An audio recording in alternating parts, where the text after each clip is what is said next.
আসসালামু আলাইকুম রহমতুল্লাহি ওবরাকাতু। ইরাকের বসরা প্রান্তরে একটি ঐতিহাসিক যুদ্ধ সংঘটিত হয়, যে যুদ্ধটি জঙ্গে জামাল বা উটের যুদ্ধ হিসেবে খ্যাত। যে যুদ্ধের একাংশের নেতৃত্বে ছিলেন হজরত আলী রাদিয়াল্লাহু তাআলা আনহু এবং অপরাংশের নেতৃত্বে ছিলেন আম্মাজান হজরত আয়েশা রাদিয়াল্লাহু তাআলা আনহা সহ হজরত তালহা রাদিয়াল্লাহু তাআলা আনহু, হযরত জুবাইর রাদিয়াল্লাহু তাআলা আনহু সহ বেশ সংখ্যক সাহাবী আজমাইন। মূলত যুদ্ধটা ওসমান রাদিয়াল্লাহু তাআলা আনহুর হত্যার পরে খলিফা হিসেবে নির্বাচিত হন হযরত আলী রাদিয়াল্লাহু তাআলা আনহু।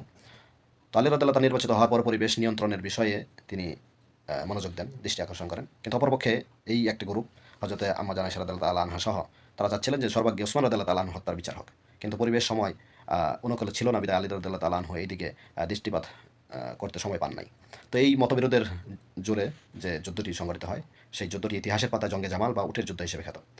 এই যুদ্ধে হযরত আলী রাদিয়াল্লাহু তাআলা আনহু বিজয় লাভ করেন এবং হযরতে আবু তালহা, হযরতে জুবাইর রাদিয়াল্লাহু তাআলা আনহু শহীদ হন এবং হযরত আম্মা জান আয়েশা রাদিয়াল্লাহু তাআলা আনহু সসম্মানে হযরত আলী রাদিয়াল্লাহু তাআলা আনহু মদিনায় পাঠিয়ে দেন। সুতরাং বিবেচনা করুন যে সেই সময় আমরা যদি বেঁচে থাকতাম, আমরা নিশ্চয়ই কোনো একটা পক্ষকে সমর্থন করতাম। রাসূল সাল্লাল্লাহু আলাইহি ওয়াসাল্লাম তিরোধানের পরে সাহাবারা বিভিন্ন পরিস্থিতি মধ্য দিয়ে তারা তাদের সময়গুলোকে অতিবাহিত করেছেন। আল্লাহ সুবহানাহু ওয়া তাআলা তাদেরকে সম্মানিত করুক, মাফ করে দিক।